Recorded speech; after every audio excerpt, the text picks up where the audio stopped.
Hello everyone and welcome back.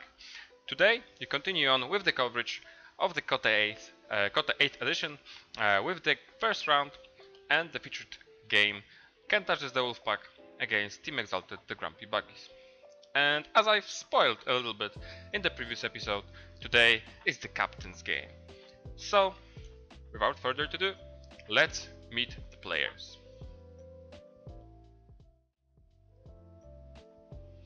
Alright, so on the right hand side we can see the captain of the Team Exalted, the Grumpy Buggies, the Void, with his deck, Daphne, a lower corner Bart. And on the left hand side we can see the leader of Can't Touch This the WolfpACk, Wilki, aka Not Tonight. She will be piloting Genovefa Eszka, Weteranka Rumunii.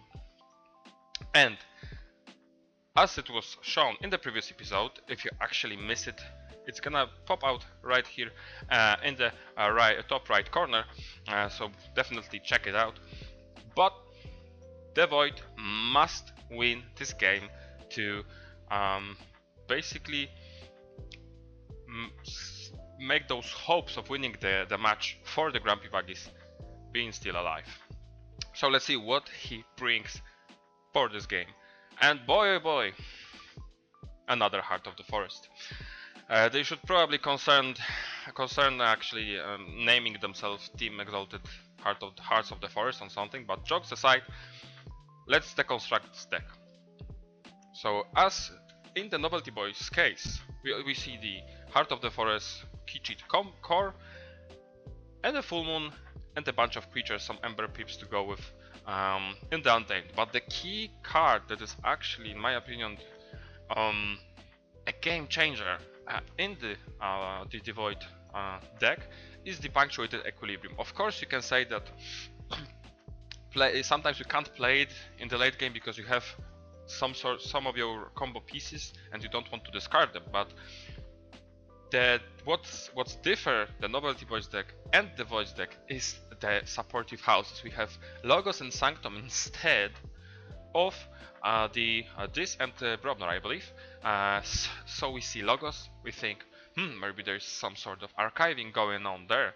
And for sure it is. We have the lab work, we have the ZYX researcher and the Jargoggle for a little bit of archiving to be able to potentially archive this key charge or the Full Moon or something needed to win the game. And why Punctuated Equilibrium here is so good? It's just because it allows you to draw the Heart of the Forest earlier, so you are not so afraid of like being outrushed, which is the first strategy we discussed before. In the Anthem you see also Glimmer, as previously described. Great to get back the Heart of the Forest or even the combo piece needed in the late game. So it's definitely more consistent game plan. Looking at the supportive houses, we have the Logos. We've said about archiving, but there's also the double binary rapture, and without the interdimensional graft, it's a rather tricky card. More often than not it's a discard, but in this deck is amazing because when you're actually before the Untamed key charge turn, you need to generate for the second and as much as possible for the third, and the binary rapture comes handy because if they have two keys, you have one, you can just double their like 60 Ember to like 120. It's not gonna happen, but you can't do it because they can't forge either way. But you are actually thinking about yourself. You have 5, you double yourself up to 10 and play some other peeps in Logos turn, and when you forge it's easier for you to go with the key charge next turn. Also in the Sanctum we can see the Martyrs and another card that can actually give you the needed burst before the key charge turn, and also a fun little combo with the Grey Riders, double Grey Riders, and you can just play to the rule of 6 if the board is empty. But we will go with this fun little combo in the game, I believe, so let's stick with that. The thing that this deck lacks is the artifact control and the Ember control, because we see only the Gatekeeper and the Take Hostages, which is easy to play around, and of course only the Heart of the Forest, so it's just all in on the Heart of the Forest playstyle. Alright, so let's see what Wilki prepared for that round, and we see great mass mutation deck. It has a low SAS, of course, but we see that the Amber control is there with the Ransack, with the Bond Knighting and Safe House combination, as well as we have the Sensor Chief Garcia, Square Alice, who actually is in the Star Alliance because of the Exchange Officer, and the Font of the Year also comes handy. The Ember generation is absurd. We see 11 Ember Pips, but also we have 3 damage Pip, and you can ask how the damage Pip can correlate with the generation. But when you have double cleansing wave, and also I believe the look of there is so many options to like deal damage, because you have the smite and so on and so forth, that I believe it's really easy with this deck to like make as many creatures as possible being damaged before just popping double cleansing wave. And I do believe that one of those cleansing wave has the damage pip on it, which is even better. In terms of creature control, we see the Quintrino Flux, the main board wipe, but also the Hadron Collision, double Grey Rider also in the Genovefa, so both players are capable of some sort of rule of 6 shenanigans. And the smites, more often than not, fighting and some cheap damage in Hadron Collision, look over their mug, and so on and so forth. But what Genovefa does not have is the artifact control. It's a big zero in this category, and now we need to face this, like identify the winning strategy for Genovefa. You can't just, first of all you just start out rushing. That's the main point from the previous game. But if the Heart of the Forest hit, you don't have any key cheats, so the Cyrus Antonius play isn't available. The other strategy you could have is having some sort of mark of this type of card. When the opponent goes for the second key, you allow this and mark of this him into the other house, right? It's a great way to play against Heart of the Forest, but we don't have such a option. So is there any hope? You can pause the video right now and figure it out yourself. I will give you 2 or 3 seconds just to pause it. And for those of you who were able to do it, big congratulations on spotting the game-winning strategy. And for those who just enjoyed the recap, there are 2 of them. Of course, the first of those being just stall the game into the like time limit, and then in the termination you can like go second and generate more than the guy did. So the stalling is based on just not letting him force the second key. Okay, but it's not very reliable as well. And there's another way to make Heart of the Forest just lose, by getting him the Amber before he's able to force the third with the key charge, because they will stay on 1, 2, 3, 4. If you have some captures, exalts, anything like that, and you can generate some Amber on your cards, and then when they are not prepared, just destroy those creatures and move those that Amber to the opponent's pool and make them forge with the Amber control in the Void's deck, it's basically a GG. But wait a second, you can say, but there's no capture or something like that, no exalt. There's a Square Alice to capture, not gonna lie, so there's a third thing. But also, what is... It's only like the 2 Amber and they will see it. We can play KOTE, right? But there is one little James Bond in this deck, which is the Francis the Economist. He can actually give Amber while fighting. His fight ability. He has skirmish, so he can like fight every creature besides basically the Fang House with Hazardous 3. And how many times we can actually swing with Francis the Economist? Of course, you can say 1.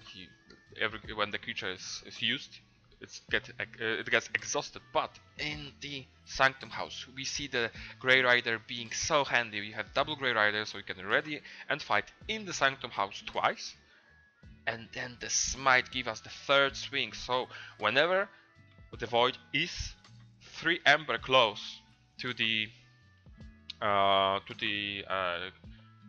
basically threatening, and the Francis is on the board, and those Grey Riders and Smites are available in deck or hand, there is a risk. And also the Square Alice also can be destroyed in the Sanctum House because of the Grey Rider or Smite just making the Square Alice fight. So this is the game winning strategy. So to prepare the Square Alice and the Francis economies and somehow give the Ember when when the Void is not prepared. Okay, so with all those strategies, identify the Heart of the Forest strategy, the Square Alice, Francis the Economist strategy. Let's just jump straight into the game and let's see who comes on top. And onto the Crucible we go. As the Void won the flip, the Grubby Buggies are good at flipping the coin, right? And we can see that Vilki also mulliganed, so she is maybe looking for something, or rather, this like maybe she had the Francis and the Square early, and she wanted just to get it in the later stages of the game, because now playing those creatures now make the second plan with the Francis and Square is harder to pull off, right? Because you can't chain yourself, because the first plan is just to simply outrush. So definitely the mulligan was probably based on that there were cards that she wanted earlier. But let's just start the game with Void and see what happens. So he starts with the Logos, and he plays the Jar Goggle, and there is a card underneath him. So we can see that he actually can draw one card after the turn. And what is underneath this card? Probably something from Untamed to the combo, right? Because it's like there is a small archiving in this deck, and this is the way to go, because if the Jar Goggle will be destroyed during the Vilki's turn, the card will go to archive. It's a little bit risky because Vilki maybe don't want to destroy this Jar Goggle ever then, but on the other hand, if there is a key charge underneath, he could have key charge in the Logos turn with the Binary Raptures there. So it can be really awesome. So let's see what is the situation in the Vilki's hand after them again. She goes Sanctum, and there hits the Purify, which is a great strategy as well, because the cards, because the Jar Goggle was purged, the card is actually underneath him was actually discarded. So if it would have been Heart of the Forest, if it would have been the key charge or something like Mimicry, which is also really good Untamed card for the combo as well, it gets discarded. He needs to redraw to get it back. So great play from Vilki, and the Phila the Researcher hits the board due to the Purify effect.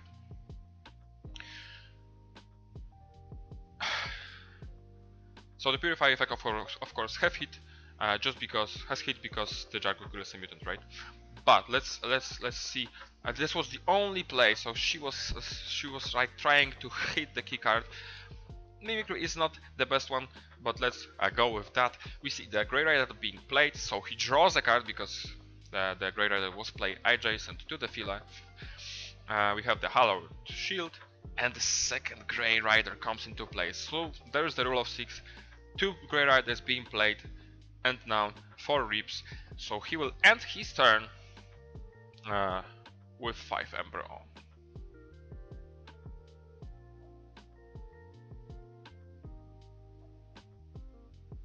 Oh, sorry, forever. I thought he started at 1. But the turn was played.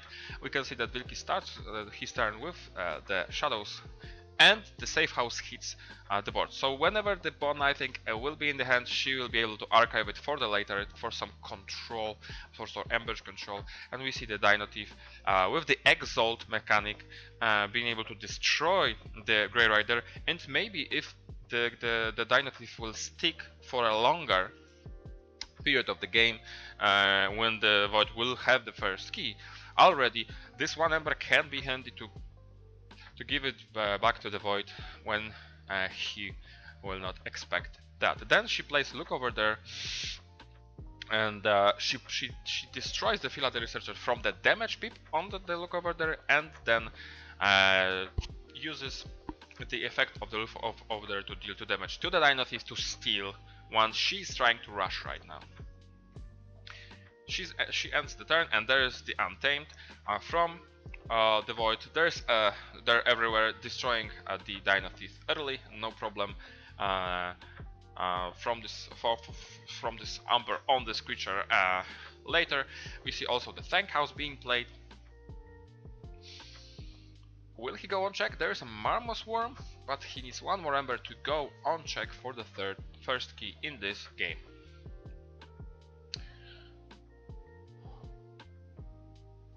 Nope. He sticks on 5 and Vilki starts the turn with the Star Alliance, the Hadron Collision with another damage pips, so the 1 damage is put onto the Grey Rider, which will be handy when those Cleansing Wave will be picked up. And the Hadron Collision destroys the Fang House. The Squirrel hits the board, capturing 2, so there is another threat. These cards actually came too early for Velki, so as we can see, Squirreless is now destroyed by Marmoset Worm into the Untamed Turn of Void. The regrowth is being played to get the Fang House, and with the Ember Peep from the regrowth, he's already on 6. He discards the key charge. He actually doesn't want to chain himself. We haven't seen this ZYX researcher. Maybe it's his plan to ZYX researcher it in the next turn, and we haven't seen the lab work. If he had the lab work, he probably would save this key charge to put it into the archive, but he doesn't want to chain himself because in the Heart of the Forest decks, actually the time matters, because you first of all need to get the Heart of the Forest to proceed, and second of all you need to get all the combo pieces, and even though he has Logos and some draw power, some archiving, it's not like the biggest efficiency we've seen because it's under a 60 SAS deck, right? So definitely I agree with the key charge discard in this turn. Let's say how Vilki cope with that situation. We see the Sanctum being played, the Exchange Officer hitting the board, the first Angry Mob, and as well as we will be seeing the second Angry Mob with the Capture Peep on it, so she prevents the first key from the Void, putting the Ember onto the Angry Mob, and we see the first Cleansing Wave without any pips, any enhancement being played. So both players with 3 creatures, both players on 6, but the Void goes untamed again and make the Marmoset Worm destroy the Angry Mob. Plays second Marmoset Worm, and what will the Fang House do? Probably trade. You don't want to allow Vilki to start generating too much Ember because you don't have the Heart of the Forest right now. The Void goes on check for the second time. He controls the board. A really good play from him. Let's see if Vilki is able to steal some Ember into the shadows. And as we could see, she Vandalize, and Vandalize in my opinion is one of the best cards in the Mass Mutation. I adore this card because you can hit the Generosity of the World, the all those like Control the Weaks of the World, any great card like Help for Future Cells, you name it, Too Much to Protect, you can just discard them, and it's just such a powerful effect with the number bonus. It's a great card, and she decided to discard the Martyrs, and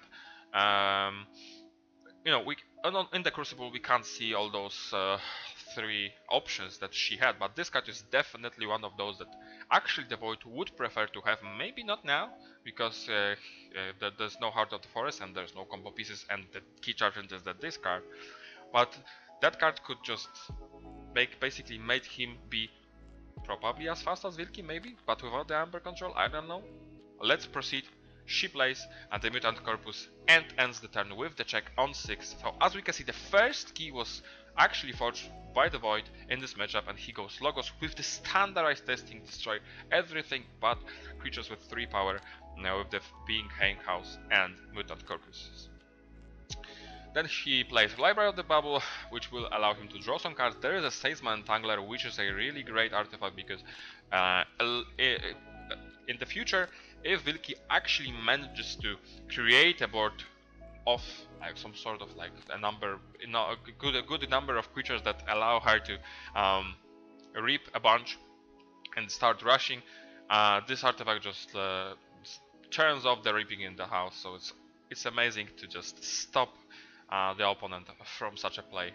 And there comes the Titan mechanic. It's a double-edged sword because first of all, if he will not be careful enough, and the Titan mechanic will be on the flank, then Wilkie only needs to put him on 5 with Francis, because there is only Francis left from this synergy, to make him forge. So I'm concerned about the play, but on the other hand, with the Titan mechanic on board, it's easier for him to key charge the third key. And let's see how the game progresses. It's definitely an interesting play, a risky one, I'd say, especially at that time. But yeah, we will see how it goes. Titan mechanic is not on a flank right now because of the Professor Sutter King, who is also really important, because his Reaper effect allow Earth the Void to get to draw as much cards as the Logos friendly creature are in play. So get to the heart of the forest earlier to get through the deck and collect the combo pieces. Wilkie forges her first key and plays Star Alliance. The Detention Coil is being played to the Titan mechanic, which is a great card. So I do believe this artifact is actually about fighting, right? Let me just double check. Detention Coil. Yep, so the Titan mechanic cannot fight, so it will be harder for the Void to remove it, basically. Therefore, it's a great way. I adore this pickup. The Titan mechanic now is a weakness that can be exploited with the Francis and some sort of the shenanigans. Let's see if Wilkie is able to collect such a cards, because the punctuated Equilibrium has still not been played. Okay. Moving on, the Quintuple of Lux hit, leaving only the Titan mechanic, which is great. The Subdue makes him stunned, like this was double Subdue, so there were some Ember Pips. She is rushing, but the Glimmer is coming. And in the Double T Boys match, spoiler alert, he played the Glimmer like second or third turn. It was really early. Now it's the middle of the game, but it's still a little bit early. I don't know. It's not like you are now being like threatening for close to threatening for the second, and you need this key charge from the discard. So it's a good sign for Wilkie. The Glimmer not being played for the key charge is an amazing thing. And let's see how the turn progresses. The Glimmer was played to return the regrowth, and crucially the Heart of the Forest is now on the board. So Wilkie's plan to rush the opponent is no longer available. The regrowth was played on the Marmoset Worm, maintaining control of the board and crucially making Titan mechanic and not being on the flank, right? And the Void now has 2 Amber Pips, so we can count right now. Well, oh, he's played Punctuated Equilibrium. Let's count after he finishes his turn. So he finishes the turn. It was a huge whiff on the Equilibrium. We will see the Equilibrium in just a moment. So the discards will pop up on the screen in just a moment. But he only drew the Full Moon. So another combo piece, and with only one Untamed card in hand, being the Full Moon, you can't stick with the discard unless you have the lab work, right? But this indicates no lab work in the Void hand, and the discard is key. So let's count right now. He has 2 Ambers, and the key cost is now 6. By the Titan mechanic is on the board, and the Glimmer is still there. So double Grey Rider for Wilkie, Francis, and the Smite can do the job, because we still have to count the win condition. And now it's just far away, and probably in the future there will be some sort of the options for the Void to get rid of, but the plan, the one strategy the Wilkie has is still available. She goes Shadow, so will we see the Francis hitting the board right now? There is the Bonniding to steal 1, and of course Safe House to get it back to the archives for the future needed Ember control. The Francis hits the board. Okay, so now we can just move back a little bit. This was for both discards, I would say. Oh, there we go. So there was the discard pop-up. So we can see that Punctuated Equilibrium actually discarded from Wilkie's side the Bulwark, the Ambassador. We have the Blast Shielding, Opportunist, Lyco Thief, and the Grey Rider. So now, with 1 Grey Rider being in the discard, there is only two options to swing this Francis, right? Because we have only one Grey Rider more and one Smite. So the two Amber that the Void was sitting at the start of this turn was basically like far from dangerous. It was purely safe. There was no problem, especially now when the Vilki actually played the Bond Knightling. She make him have less Amber. Therefore, it will be harder with the Francis the Economist to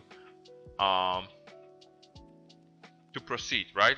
But she probably assumed there will be no mistake from the Void side. He has a clean way to deal with the Francis in the untamed turn. He's probably not gonna have too much untamed cards in hand, but with a good preparation, he'll probably destroy it, right? Okay, so proceeding on, let's just quickly see the discard of the Void. So we've seen after the Equilibrium, there was so he discarded the Smite, ZYX Researcher, and the Shield of Justice. So the ZYX Researcher is the card that could have archived him something, but it must be from the top of the deck or the top of the discard, and there was nothing good on the top of the discard. So the play was perfectly fine, just simply unlucky and not hitting the other untamed cards. Okay, so proceeding with the Vilki's turn, now we see that she plays the Lucky Die, which is a crucial card because it allows her to protect the Francis in the future turn. It's an Omni effect that stops any damage for her creatures in the next turn, the turn after she pops it, right? But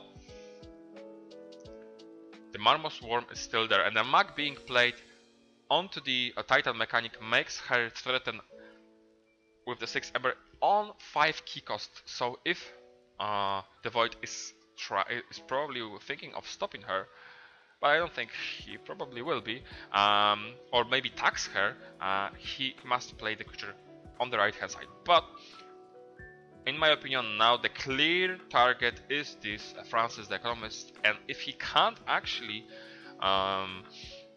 destroy him in the other way than the Marmos Worm, I'll probably go untamed and skip one turn, because Vilki will forge the second key, she can't forge the third until we actually allow her. So we have 44 minutes to go. Let's see how the game continues, because the Vilki goes on check, and my dear friends, the Void goes Logos. He unstuns the Titan mechanic. Bear in mind that the Tension Coil means that he can't destroy, he couldn't even destroy this Francis even if he wouldn't have been stunned. There is the Salesman Entanglement being played, probably on Shadows. We will see the draw from the Library of the Bubble. Let's see if he draws something. The lab work is being played, probably archiving some untamed card if there were even an untamed card in the hand. If not, just to make the hand more consistent. And after the lab work, will we see anything that can destroy the Francis? We see the discard of the Binary Rapture, probably. If he probably archived the second one, or if he could have archived the Binary Rapture, I would have so, because it's a great burst before the key charge there.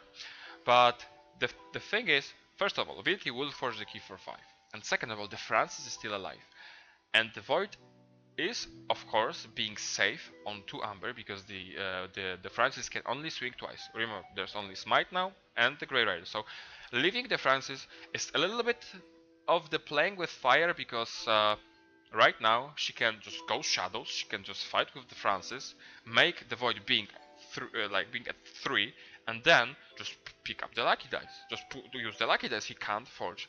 He can't destroy the Francis. And if she actually drew the Smite and the Grey Rider, and you see that she has 4 cards in the deck, so there's a really high chance she has the combo. Let's see how she proceeds with the turn. She goes Star Alliance, which I would have gone Shadows, or probably she doesn't have both cards needed to the winning play, let's say. So she goes Star Alliance probably to draw them. Let's see how many cards will she play. So there is the Crewman Jorg and the Scout Pete, so she's so she's actually really efficient because first of all she actually played already 2 cards and she will discard or keep the top card of her deck. So if the top card is not the combo piece, there will be only 3 cards in the deck and she at least will draw 2. So she's maximizing her chances to draw the winning combo. As we've said, she protects the Francis the Economist with the lucky dice, and it's a really she kept the top card, so we should actually assume that she has the combo. And on the other hand, quick shout out to Wilkie. Great small sportsmanship with saying that the no damage can be dealt because we forgot sometimes about life ward, stealth mode, like Scrambler Storm, like Lucky Die, those cards that actually affects the board significantly because you know not every player is looking on the chat log, and sometimes you just you just think about your next play and you just miss the thing and you just click the wrong house and you try to fight and then no damage is being dealt. Great sportsmanship, and I feel like I really adore such a place, and the Void also thanks, and he goes Sanctum. He can't probably destroy the Francis.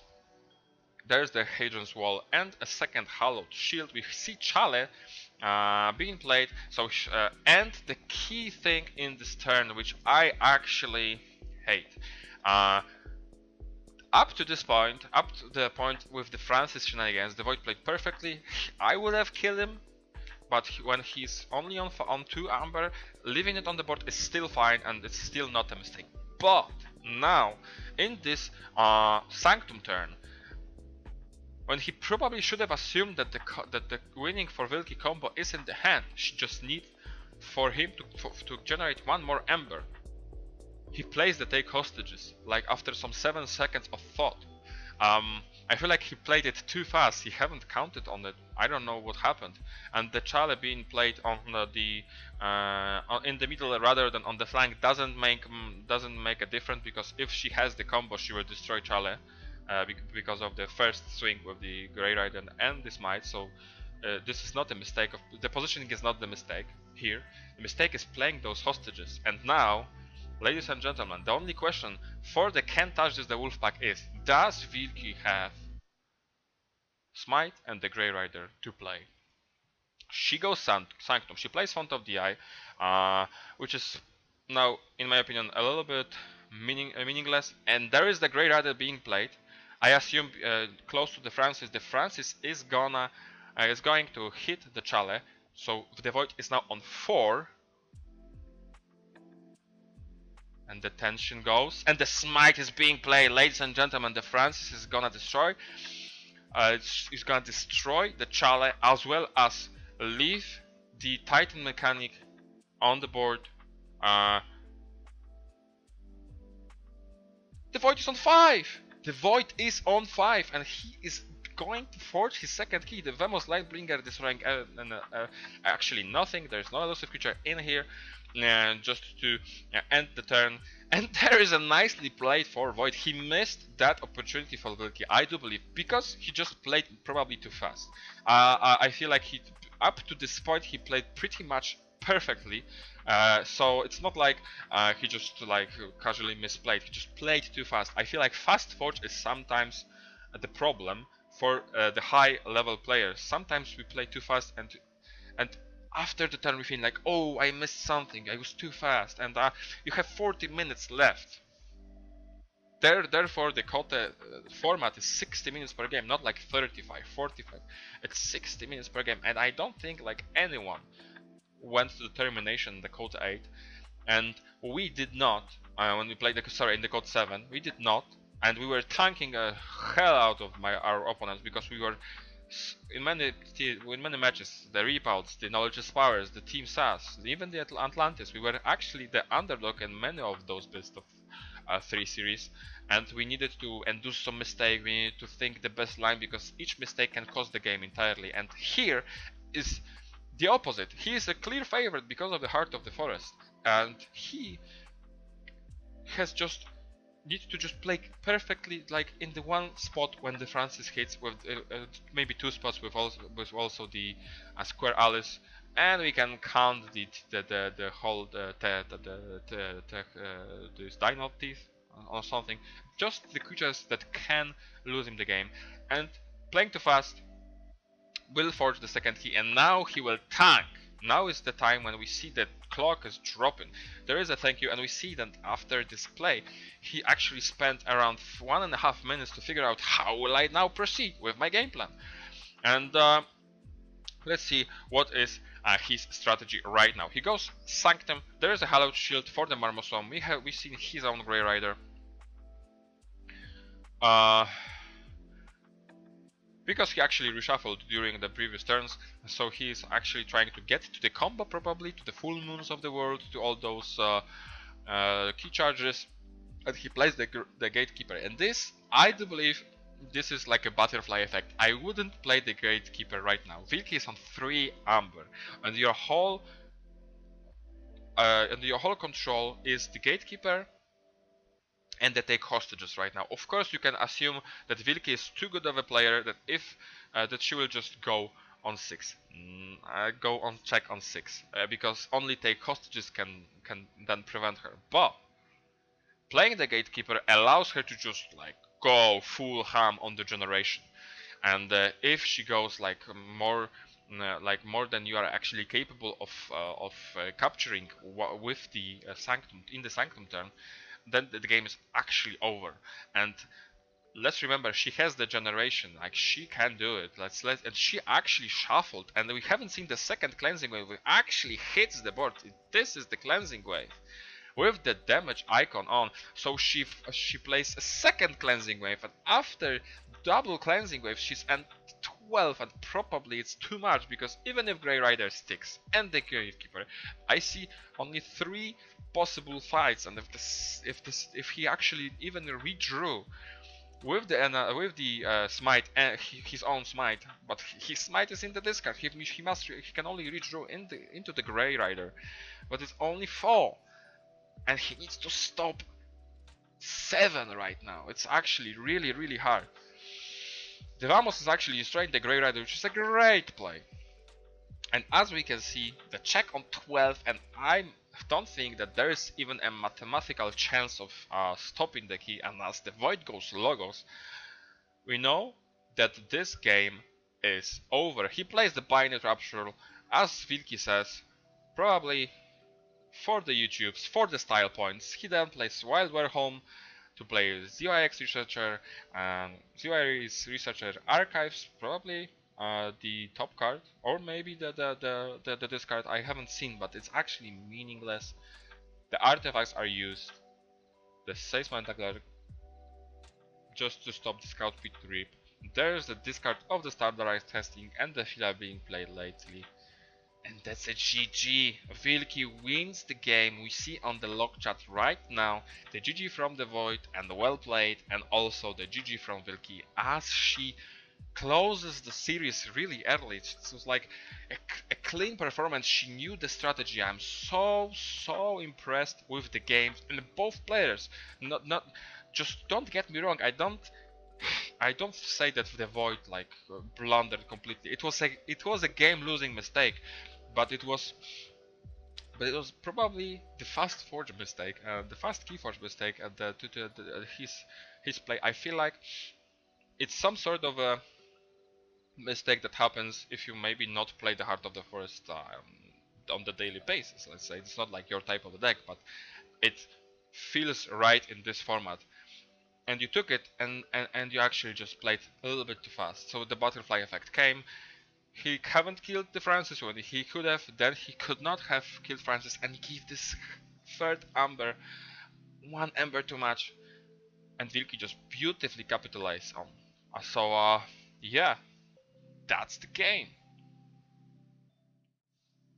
Alright guys, and that is it. So the first match is over, but we will still be covering the red players game, because the first teams in each group, the first team in each group actually auto qualifies to the top cut, but also from the other teams, 8 best teams in terms of like KOTE score, let's say, also auto qualifies, and the KOTE score is based on the match wins, the game wins, and the key is forged. So so even though they can't touch this, the WolfpACk won that match. It's not to say that they will be winning like straight away right now. They can lose some, they can win some, and if they lose like a single game or maybe 2 games, then they probably won't be at the top. And it's the same from the Team Exalted, the Grumpy Buggies. They can just win all the games straight away and be like the second place in the group. And if they will have enough keys and game wins, as well as of course the match wins, they can also auto qualify. So the third game is also really meaningful, and we will be covering that in the next episode.